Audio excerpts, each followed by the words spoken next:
You bring in some, new tech leadership, and you say, "All right, you're the head, the new director of software engineering. Would you please take these cats and herd them?" Uh, in some ways, that's the Herd as an Herd, not as an Hurt.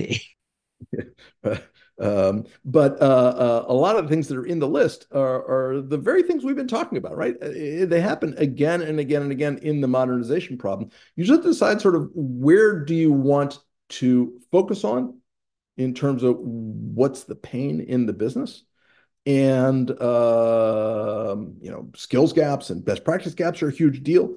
And maybe things just haven't been right, and you need to shift. Oh, and then there's some interesting assumptions about who gets to control what from a securities and permissions perspective. Of, oh, I have to have access to prod. Well, maybe no, you don't. Right. Yeah, And so exactly.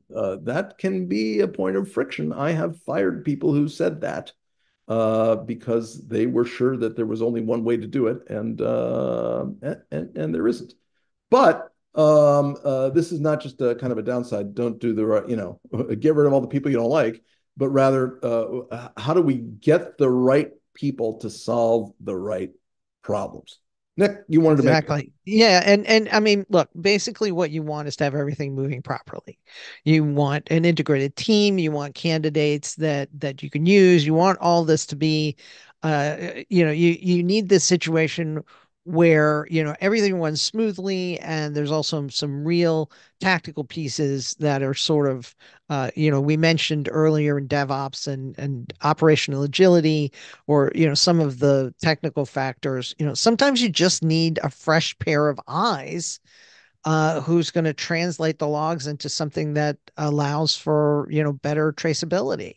And it's, well, sometimes the people who wrote this stuff have all this in their heads, but they don't have the time to explain it to anyone, or they don't have the ability to explain it to anyone because they're not good communicators. We have an acquisition integration that we did, where the CTO had all this stuff in his head, but they also had all the business logic in their head. So he said, okay, well, that's okay. We know what to do here. We'll help you refactor your logging and build the automation based on the logging so that the monitoring delivers more consistent uptime, in spite of these changes. But sometimes you just have to deal with that kind of thing.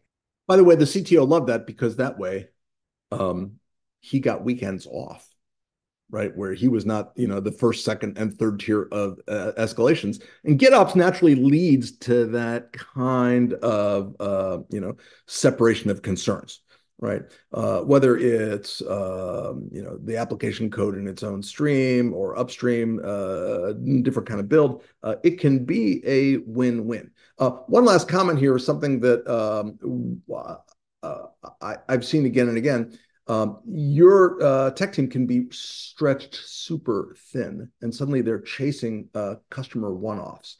One of the things that we have done a number of places is what I call customer success engineering, which is, with customer success has become a well understood term. Closing the gap between what the customer wants and what you might want to commit upstream into the build. It may not be something that's best done by support people who are not formally trained as software developers, because they're there to help the customer succeed. But you have an opportunity to make the engineering team succeed by looking at customer success engineering as an internal function rather than just, keep the customers happy and don't do anything that they ask.